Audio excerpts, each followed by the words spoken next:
ঈদ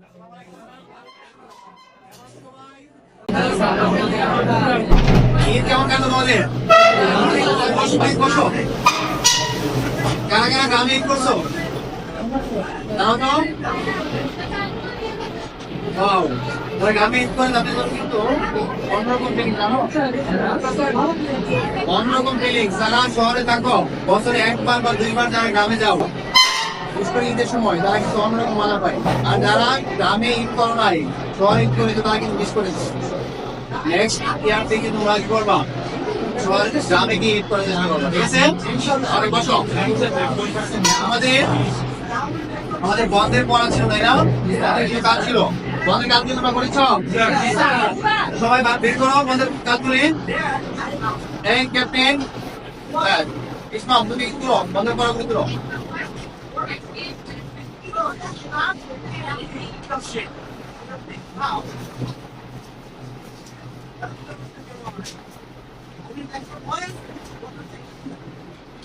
সবাই করেছো বন্ধের কাজগুলি? কে করো নাই? দাঁড়াও তো। কেন করো নাই? আমার দাদা মারা গেছে। কি 10 দিন দাদা মারা গেছে? তাহলে পরের দিন মারা গেছে, তো এরপরে তোমার সময় দিয়েছিলাম। তুমি কেন করো নাই? কোনটা আমার বাকি কেন? তোমার তোমার জি 10 দিন বন্ধের মধ্যে তুমি তোমার কি ডায়েরিতে রাখো। ডায়েরিতে বের করে সবাই আমি লিখে দেবো যাওয়ার সময়। হ্যাঁ, কেন গল্পের টুকরো লিখে রাখো, আপনারা শুনে এখানে রাখো। ওকে দাও, গল্পের টুকরো লিখে রাখো। ঠিক আছে, তোমরা বসো। গল্পের টুকরো লিখে রাখবা আর সবাই ডায়েরি বের করে রাখো, আমি লিখে দেবো। এটা তোমরা পড়াশোনা নাই, বন্ধের কাজগুলি করো নাই। আমাদের বন্ধের পড়া কি ছিল বলো তো? আমাদের পড়া ছিল সামাজিকরণ, তাই না? আমাদের পড়া শিখে আসছো? জবাব বলো তো, সামাজিকরণ কাকে বলে? সামাজিকীকরণ একটি জীবনব্যাপী প্রক্রিয়া যার মাধ্যমে শিশু সামাজিক জীবে পরিণত হয়। অন্যভাবে বলা যায় সামাজিকীকরণ একটি জীবনব্যাপী প্রক্রিয়া যার মাধ্যমে শিশু বা কোনো মানুষ সমাজের আকার কিন্তু মনোভাব রীতিনীতি এগুলো শিখতে হয়। বেশ সুন্দর হয়েছে কিন্তু, দেখছো? আদায় দাও। আর আমাদের পড়া ছিল সামাজিকরণের পাশাপাশি ব্যক্তিত্ব কাকে বলে। ইসলাম বলো তো, ব্যক্তিত্ব কাকে বলে? ব্যক্তিত্ব একজন মানুষের মনোভাব, চারিত্রিক বৈশিষ্ট্য ও আচার আচরণের ব্যক্তিত্ব আমাদের পরিবার অথবা বিদ্যালয় আশেপাশে থেকে ভেরি গুড। ব্যক্তিত্ব হলো একজন মানুষের মনোভাব, চারিত্রিক বৈশিষ্ট্য ও ব্যবহারের ধরন। ঠিক আছে, প্রত্যেকটা মানুষের কিন্তু ব্যক্তিত্ব থাকা উচিত। ঠিক আছে, আর যাদের ব্যক্তিত্বহীন যারা, তারা কিন্তু মানুষ না। ঠিক আছে, বসো। তাহলে তুমি বলো তো, সামাজিকরণ কাকে বলে?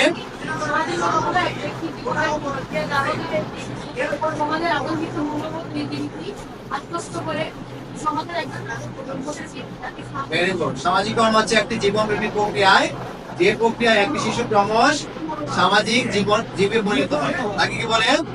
তোমাকে জানো এই সামাজিকরণ কিন্তু একেবারে জন্মের পর থেকে একবারে মৃত্যু পর্যন্ত কিন্তু সামাজিকরণ শিখতে হয়। একটা শিশু, তারপরে শিশু যখন আস্তে আস্তে বড় হয়ে একেবারে যখন স্কুলে যায়, তারপরে বিভিন্ন বন্ধু বান্ধবের সাথে চলাফেরা করে, হ্যাঁ, তারপরে কর্মক্ষেত্রে যায়, হ্যাঁ, ফাইনালি একেবারে মৃত্যুর পুরো পর্যন্ত তাকে সামাজিকরণ কিন্তু শিখতে হয়। ঠিক আছে, এটা চলমান একটা প্রক্রিয়া, একবারে দুনিয়া থেকে কবর পর্যন্ত যাকে বলে, দুনিয়া থেকে কবরের পর্যন্ত, কবরে যাওয়ার পূর্ব পর্যন্ত কিন্তু সামাজিকরণ শিখতে হয়। ঠিক আছে, তোমাকে জানো এই সামাজিকরণ শেখার জন্য অনেকগুলি বাহন রয়েছে। বাহন মানে কি? যা যে প্রক্রিয়া মাধ্যমে সামাজিকরণ কি করে শিখবে। আমরা গত ক্লাসে একটু আলোচনা করেছিলাম মনে হয়, তাই না? এর মধ্যে কয়টা বাহন আছে বলো তো সামাজিকরণের? তুমি বলো তো। 5টি বাহন আছে। Very good. এই প্রথমে কি কি? হ্যাঁ, তুমি বলো।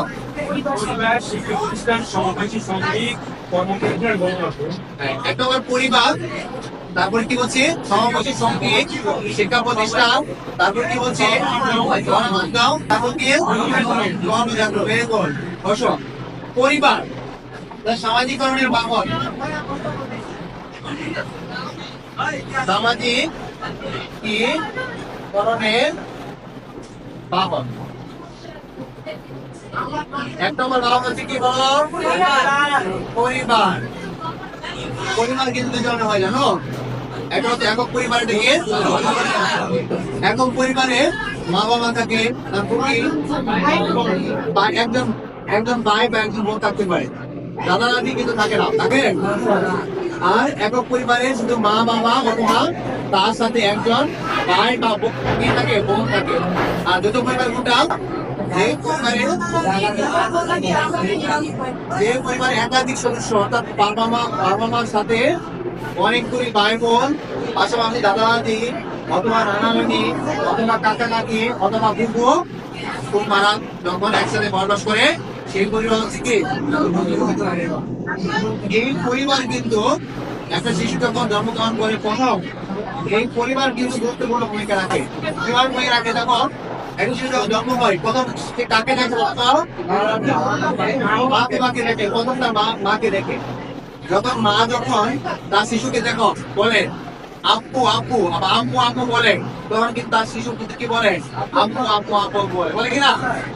একটা শিশু যদি ইংরেজ পরিবারে জন্মগ্রহণ করে, সেই শিশুকে যদি যেদিন জন্মগ্রহণ করে সেই শিশুটাকে যদি ওই দিনই যদি কি করা হয়, একটা বাঙালি পরিবারে নিয়ে আসা হয়, ওই শিশু কিন্তু ইংরেজি বলতে পারবে না। ঠিক অনুরূপ ভাবে একজন বাঙালি পরিবারে একজন শিশু জন্মগ্রহণ করার পর যদি তাকে ইংরেজ পরিবারের কাছে হস্তান্তর করা হয়, সেই শিশু কিন্তু বাংলা বলতে পারবে না। তার মানে কি বুঝেছ? একেবারে সকল কিছু কিন্তু পরিবারের মাধ্যমে কিন্তু সে শিখতে পারে। তার ভাষা, এই ভাষাও তো কি বলো? একটা সামাজিক অংশ। এবং একটা পরিবারে কিভাবে খেতে হবে, কিভাবে কথা বলতে হবে, কিভাবে কি আচরণ করতে হবে, সেগুলো কিন্তু শিখে তার কাছ থেকে বুঝতে পেরেছ?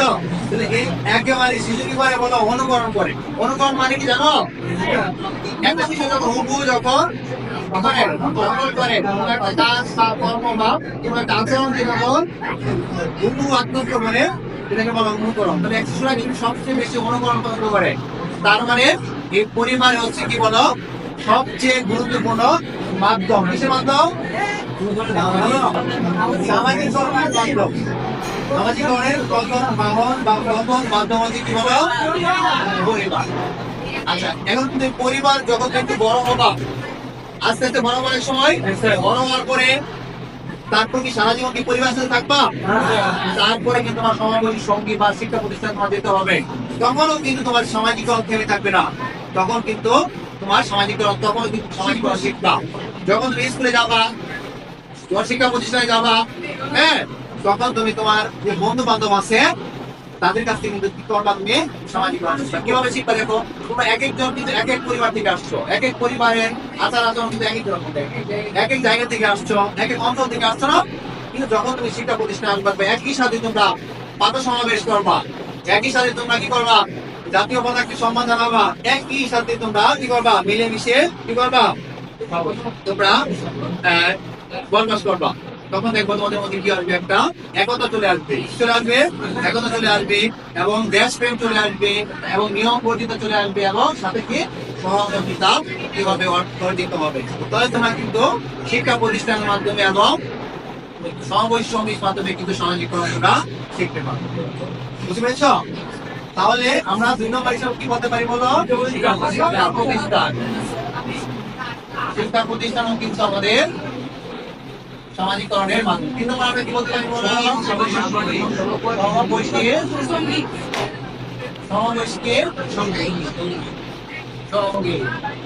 ঠিক আছে? তারপরে যখন আমরা আমাদের শিক্ষা প্রতিষ্ঠান শেষ করলাম, হ্যাঁ, একটা সময় কিন্তু আমাদের চাকরি দিতে হবে না, কর্ম দিতে হবে না, আমরা বিভিন্ন পেশায় নিয়োজিত থাকবো। এক একজন এক এক পেশায় থাকবে। কি হবে? ডাক্তার, হ্যাঁ, কি হবে? ইঞ্জিনিয়ার, হ্যাঁ, কি হবে? শিক্ষক, কি হবে? সরকারি চাকরিজীবী, কি হবে? আবার বেসরকারি চাকরিজীবী, আবার কি পাইলট হবে, তাই না? এক একজন এক এক পাশে থাকবে না? ওইখানে কি সামাজিকরণ বন্ধ হয়ে যাবে? না, ওইখানে গিয়ে সামাজিকরণ বন্ধ হবে না। ওইখানে গিয়ে তোমার যে কলিগ যারা রয়েছে, কলিগ মানে যারা তোমার সহকর্মীরা, এই সহকর্মীদের সাথে তারা কি পছন্দ করে, তারা কিরকম আচরণ পছন্দ করে, তার মতো করে তোমার করতে হবে। আর তোমার যে বস থাকবে, হ্যাঁ, প্রত্যেকটা ডিপার্টমেন্টে যেখানেই যাও না কেন, যখন সবাই চাকরি করবা, ডাক্তার হবা, সব জায়গায় কিন্তু বস আছে, জানো, সব জায়গায় কিন্তু বস আছে। ওদের আচার আচরণ, ওদের চিন্তা ভাবনা, ওদের মনোভাব তোমার কিন্তু এখানে গিয়ে আত্মস্থ করতে হবে। যদি না করতে পারো, তুমি চাকরি করতে পারো, হয়তো আগে সরকারি চাকরি করে ট্রান্সফার করে দিবে, আর বেসরকারি চাকরি কি চাকরি থেকে চলে যাবে। বুঝতে পেরেছো? এটা কি করতে হবে? আমাদের ওইখানে গিয়ে ওই কর্মক্ষেত্রে গিয়ে তোমার সামাজিকরণ করতে হবে। তাহলে সামাজিকরণ আরেকটা ভাবনা কি জানলাম? কর্মক্ষেত্র।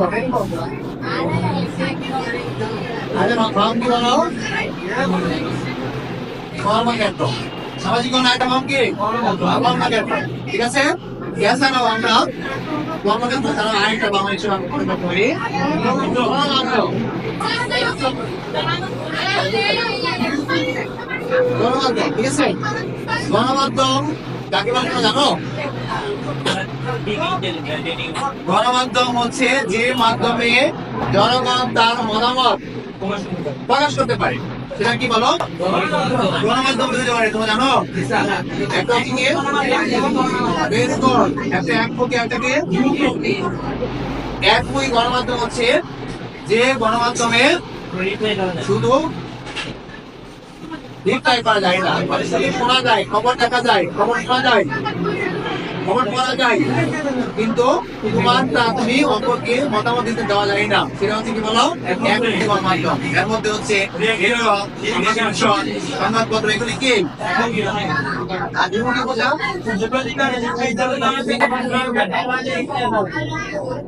এটা হচ্ছে কি?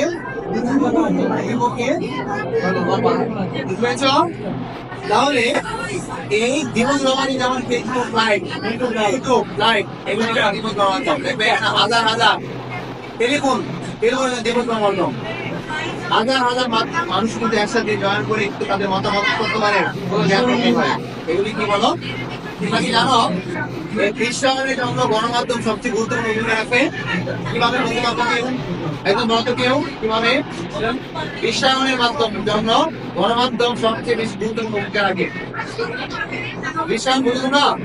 খ্রিস্টান হচ্ছে সারা বিশ্বব্যাপী কোনো কিছু ছড়িয়ে যাওয়াকে বলা হয়। যদি আমরা এক কথায় বলি যে বিশ্বাস বলতে কি বোঝায়? সারা বিশ্বব্যাপী কোনো কিছু ছড়িয়ে যাওয়াকে বলা হয় কি? বিশ্বাস বলা হয়। এই গণমাধ্যম কিন্তু বিশ্বায়নের গুরুত্বপূর্ণ ভূমিকা রাখে। কিভাবে? তোমরা একজন বলো তো, আমেরিকা থেকে গিয়েছো, কেউ যাও নাই, তাই না? কেউ গিয়েছো? দেখো তুমি আমেরিকায় কিন্তু তাদের সংস্কৃতি, তাদের শিশুরা কেমন ভাবে চলে, তাদের খাবার কি, সব কিছু তোমরা জানো কিন্তু। তাহলে কেন জানলে না? এই যে গণমাধ্যমের মাধ্যমে, এই গণমাধ্যম কি বিশ্বাস ভূমিকা রাখছে না? ঠিক সেরকম ভাবে কিন্তু সামাজিককরণেও গণমাধ্যম গুরুত্বপূর্ণ ভূমিকা রাখে। তুমি এখন আমেরিকার শিশুরা কি করতেছে, আমেরিকা কি খেলাধুলা করে, আমেরিকা কি খাওয়া করে, আমেরিকা কেমনে তারা খায়, কেমনে বসে, এগুলি কিন্তু তুমি গণমাধ্যমের মাধ্যমে জানতে পারছো। তার মানে কি গণমাধ্যম কিন্তু গুরুত্বপূর্ণ। টেলিভিশন দেখে তুমি কি অনেক কিছু শিখতে পারো, অনেক কিছু আত্মস্থ করতে পারো না? তাহলে টেলিভিশন একটা গণমাধ্যম। তাহলে গণমাধ্যম তাহলে কি করে বলো? ভূমিকা রাখে। কিসের ভূমিকা রাখে? বিশ্বায়নে এবং পাশাপাশি সামাজিকরণ, অর্থাৎ বৈশ্বিক নাগরিক হতে কি করে তোমাকে সাহায্য করে। বুঝতে পেরেছ? কিসের? এই গণমাধ্যম। গণমাধ্যম কি বৈশ্বিক নাগরিক হতে কি করে সাহায্য করে। বুঝতে পেরেছ? তাহলে তুমি চাইলে কিন্তু ঘরে বসেও কিন্তু বিভিন্ন দেশের মানুষের সংস্কৃতি, আচার আচরণ সব কিছু কিন্তু আত্মস্থ করতে পারো। কিন্তু বুঝতে পেরেছ? একটা শিশুকে যদি তোমার জন্মের পরে সে সারাক্ষণ যদি ঘরে বসে বসে গণমাধ্যমের খবর, টেলিভিশন এগুলো দেখে, তাহলে কিন্তু সে অনেক কি হয়ে যাবে,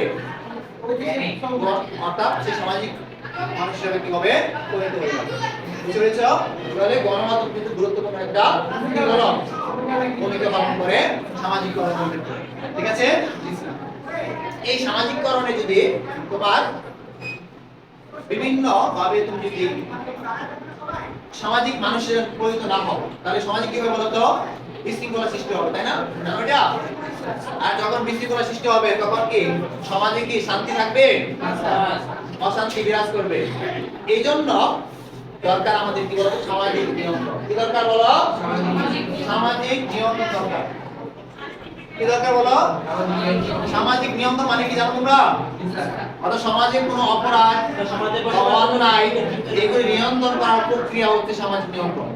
বুঝতে পেরেছ? এক কথা যদি বলি আমরা সমাজে বসবাসরত ব্যক্তিদের চিন্তা ভাবনা ও নিয়ন্ত্রণের প্রচেষ্টা, চিন্তা ভাবনা ও কি বলো আচরণ নিয়ন্ত্রণ। আচ্ছা, আচরণ নিয়ন্ত্রণ মানে কি? একটা সমাজে একটা ব্যক্তি মনে করো সমাজে তার আচরণ খুবই খারাপ, একেবারে বর্বর অসভ্য আচরণ, একেবারে খারাপ আচরণ করে, সেইগুলি নিয়ন্ত্রণ করতে হবে না? সে যদি কন্টিনিউয়াসলি খারাপ আচরণ করে তাহলে কি হবে বলো? তাহলে সমাজে কিন্তু শান্তি বিরাজ করবে না, শান্তি থাকবে? এখন আমাকে একটা লোকে আমাকে একটা প্রশ্ন করলো, আমি ওর সাথে খারাপ আচরণ করলাম, তাহলে শান্তি রইলো?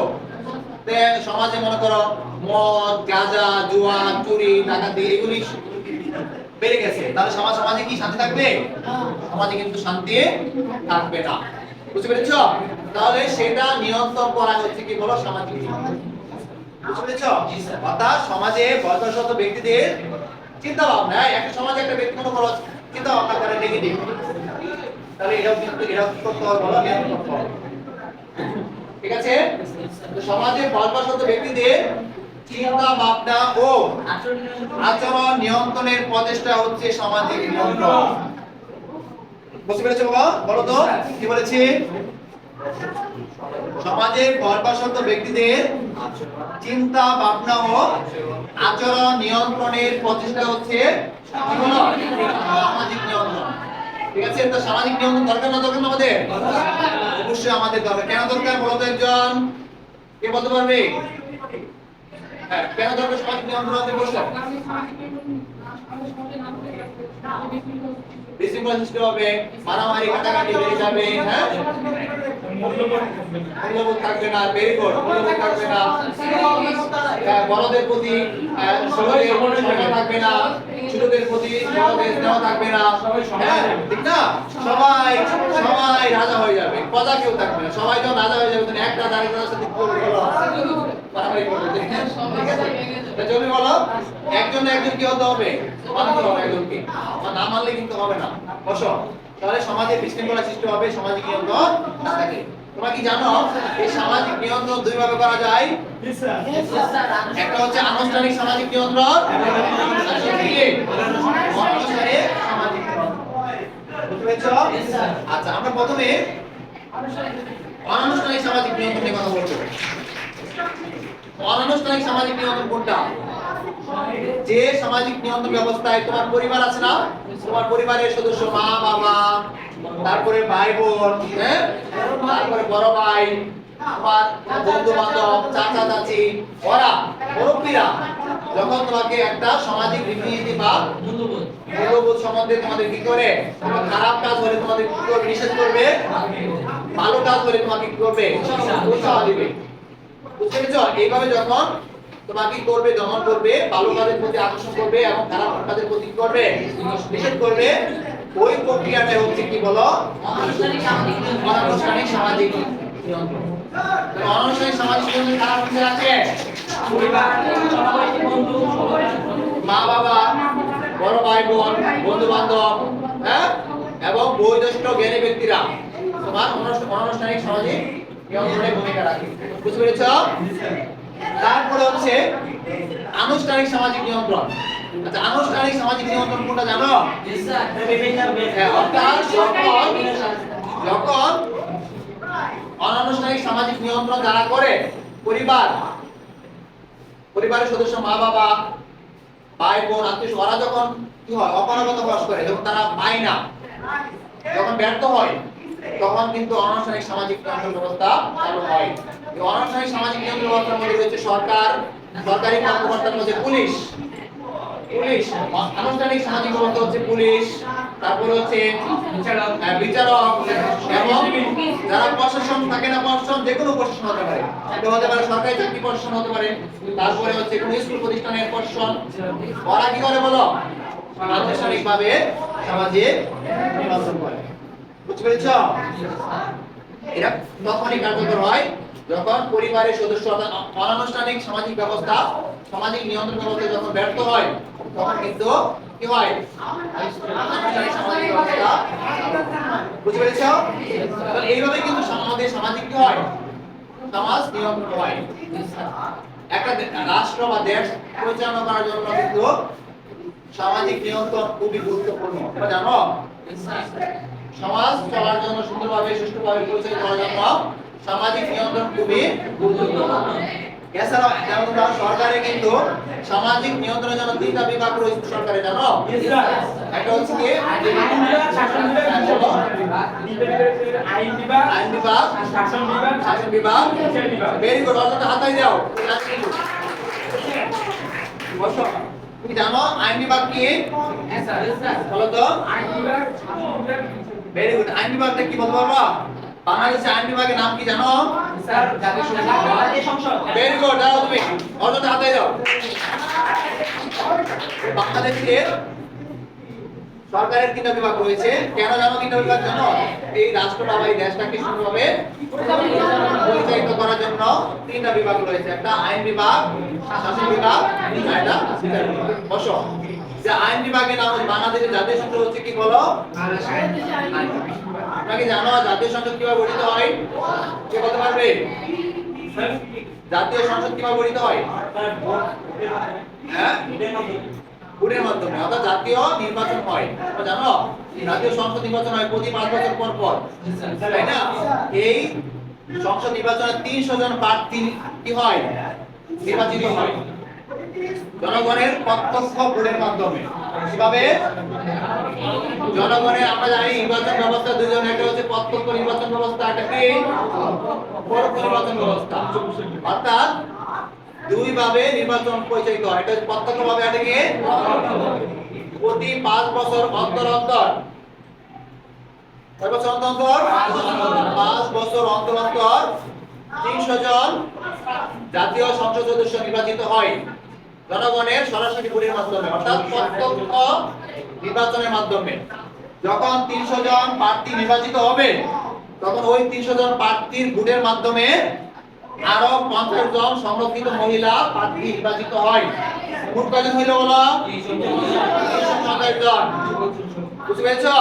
ওই 350 জন হচ্ছে জাতীয় সংসদের সংরক্ষিত আসন, মোট আসন। মোট আসন কয় তাহলে? 350টি আসন। ওই 350 জন আসনের মাধ্যমে আবার রাষ্ট্রপতি নির্বাচিত হয়। বুঝতে পেরেছো? এই তাহলে রাষ্ট্রপতি নির্বাচন হচ্ছে কি বলো? পরোক্ষ নির্বাচন। প্রথমে তুমি জনগণের ভোটের মাধ্যমে জাতীয় সংসদ নির্বাচিত হয়, তারপরে ওই জাতীয় সংসদের ভোটের মাধ্যমে রাষ্ট্রপতি এবং সংরক্ষিত 50টি আসনের প্রার্থীদের কি করা হয়? নির্বাচিত করা হয়। বুঝতে পেরেছো? তাহলে এই আইন বিভাগ চলে কিন্তু জাতীয় সংসদের যারা নির্বাচিত প্রার্থী রয়েছে তাদের ভোটের মাধ্যমে আইন বিভাগ পরিচালিত হয়। যেমন আইনকে সংশোধন করা, কি বলছি বলো? আইনকে তৈরি করা, এটা কার কাজ? তোমরা কি জানো জাতীয় সংসদে যে 350টি আসন রয়েছে না, 3 ভাগের 2 ভাগ ভোটের মাধ্যমে কি হয় জানো? আইন পরিবর্তন করা যায়। কি করা যায়? আইন পরিবর্তন করা যায়। আইন কি করা যায়? সংশোধন করা যায়। ঠিক আছে? বুঝতে পেরেছো? তারপরে হচ্ছে শাসন বিভাগ। শাসন বিভাগের কাজ কি জানো তোমরা? আইনকে কি করা জানো? বাস্তবায়ন করা, প্রয়োগ করা। একটা আইন মনে করো জাতীয় সংসদে পাস করা হয়েছে, সেই আইনটাকে জনগণে প্রয়োগ করা, এটা হচ্ছে কার কাজ? শাসন বিভাগের কাজ। তারপর হচ্ছে বিচার বিভাগ। বিচার বিভাগের কাজ কি তোমরা জানো? কেউ যদি আইন ভঙ্গ করে তাকে শাস্তির আওতায় আনা হচ্ছে কার কাজ? ঠিক আছে? তাহলে ঠিক আছে, তোমরা আমাদের আজকে এই পর্যন্ত পড়া। তোমরা লিখবা সামাজিক নিয়ন্ত্রণ। ডায়রি লেখো সবাই, ডায়রি লেখো। সামাজিক নিয়ন্ত্রণ কত ধরনের ও কি কি?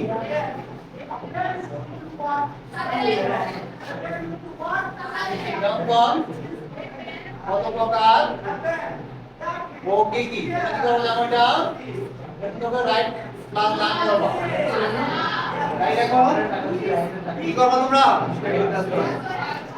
রাইট প্লাস লাইন সামাজিক নিয়ন্ত্রণ কাকে বলে সামাজিক নিয়ন্ত্রণ কথা বলতে হবে কি রাইট প্লাস লাইন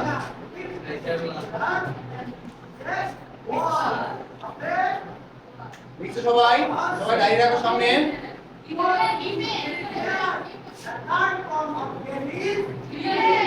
সবাই ডায়রি সাইন করো Step number 3. Yes.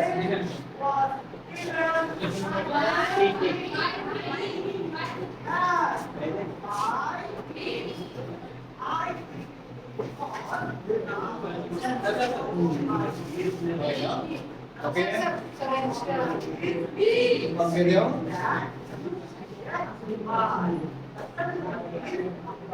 Okay. তারপরে